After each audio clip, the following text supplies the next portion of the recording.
How to plumb in a Thermino heat battery. The lid is secured by two M5 button head cap screws at the front and two locating pins at the back. Remove two button head cap screws using 3mm hex head and set aside. Slide the lid forward, then lift the lid up and set aside. Remove the top two layers of insulation. Layer 1 is 10mm and layer 2 is 32mm thick, and set aside. Remove the respective rubber grommets in the outer case and cut the centers with a cross with a knife. Reinsert the cut grommets. Do not cut the grommets in place, as this may damage the vacuum insulation panel. Rotate the elbows to the side you wish to connect the hydraulics, left, right or back. For Thermino 70, 150 and 210 ePlus products, the cold water inlet must be connected to port A and the hot water outlet to port D. For Thermino 300 ePlus products, the cold water inlet must be branched into ports A and B, and the hot water outlet branched into ports C and D, using the copper branching kit provided with the Thermino 300 ePlus units. The branches come in pairs suitable for the rear or side exits and can be mixed and matched depending on the best configuration for the space. For Thermino xPlus and TS, the cold water inlet must be connected to port D and the hot water outlet to port A. Meanwhile, the external heat source flow to the heat battery must be connected to port B, and external heat source return from the heat battery to port C. Cut and prepare the 22mm copper pipe to suit the rest of the installation or system. Always cut the pipe uniformly and at a 90-degree angle using a rotary pipe cutter. Ensure the cutter wheel is appropriate for the copper pipe. Deburr the pipe end, both internally and externally, to create a 1mm chamfer on the outside of the pipe. Check the pipe ends are free from damage and clean, wiping away any swarf to avoid damaging the O-ring inside the push-fit elbow upon pipe insertion. The pipe end must also be free from stickers, tape, and adhesive residues. Mark the socket depth, 27mm, on the pipe with a marker. Insert the pipe firmly with a slight twisting action until it reached the pipe stop with a positive click. Ensure the depth insertion mark corresponds with the mouth of the fitting. Then pull firmly on the pipe to ensure the fitting is secure. If carrying out hot works, such as soldering, welding or brazing, these must be performed on pipes detached from the heat battery, minimum 1 meter away. Poorly installed or poorly maintained heating and hot water systems, specifically around control of water pressure inside the system, can cause Sunamp heat batteries to fail. To prevent this, the following mandatory plumbing components must be installed and maintained in line with the manufacturer's instructions.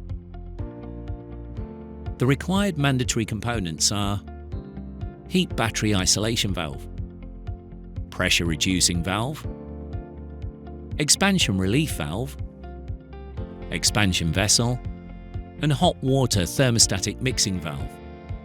Not fitting the mandatory components may lead to damage of the heat battery and invalidation of the warranty. Pressure reducing valve, PRV. The maximum rating of the valve must not exceed the maximum operating pressure of the heat battery, which is 5 bar. Recommended setting, 3 bar. Expansion relief valve, ERV. The operation of the component must be checked and deemed satisfactory in accordance with the manufacturer's instructions, and preferably coincide with the expansion vessel maintenance intervals. Maximum setting, 8 bar. Recommended setting, 6 bar. Expansion vessel. Charge pressure of expansion vessel must be equal to the mains incoming pressure, the pressure setting of the PRV. a minimum of 0.5 litre expansion vessel is required. 2 litre is recommended. Please follow the correct calculation methodology for sizing expansion vessels.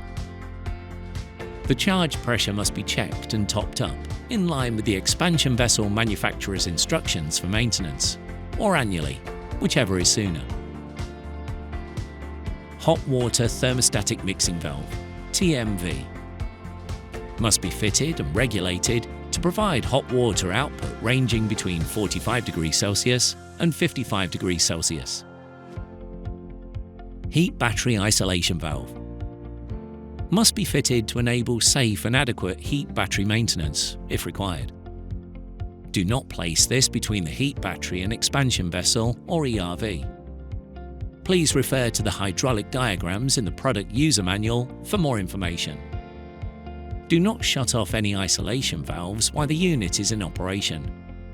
Always switch off the appliance and external heat source before engaging any isolation valves.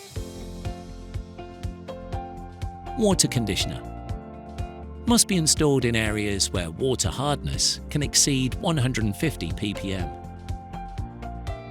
There are additional mandatory plumbing components for Thermino xPlus and TS. Auto bypass valve must be regulated to meet flow rate requirements and the heat pump's defrost minimum flow rate and volume requirements. If external heat source has an integrated auto bypass valve, do not install another. It can be omitted if heat source does not exceed the maximum recommended flow rate of the heat battery in any operational mode. There is sufficient system volume to allow defrost operation of the heat source. Heat source does not use the heat battery for defrost. And heat source is a ground source heat pump or a boiler. Please check the heat source manufacturer's documentation to confirm the defrost setting, flow rate, and minimum volume requirement. Depending on the choice of heat source and installation configuration, more than one of these conditions may apply. Expansion vessel, primary circuit. The external heat source circuit, closed circuit, must be fitted with a suitably sized expansion vessel, if not already integrated with the heat source. Make sure there is an unobstructed pathway between heat battery ports B and C and the expansion vessel. Make sure the heat battery has unobstructed pathways to the expansion vessels and expansion relief valves on both the primary and secondary circuits. Do not place any isolation valves between expansion relief points and the heat battery. Please refer to the external heat source manufacturer's guidelines for suitably sized expansion vessels and expansion relief valves for all units. In addition to the mandatory plumbing components, anti-thermosiphon U-bend pipework is recommended if the pipework from the appliance is plumbed horizontally or vertically upwards. Fit the earth clamp to the 22mm copper pipe.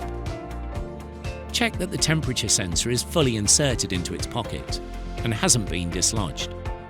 The white marker should be sitting on top of the blue cable gland. All connected pipes must be adequately insulated for at least 1 meter from their connection points with the heat battery to avoid increased heat losses through the connected pipework. Don't forget to replace the top 2 layers of insulation before you close the lid of the heat battery. If these are not in place, the overall efficiency of the system will be reduced. You may need to make cuts on the insulation layers to make space for the pipework.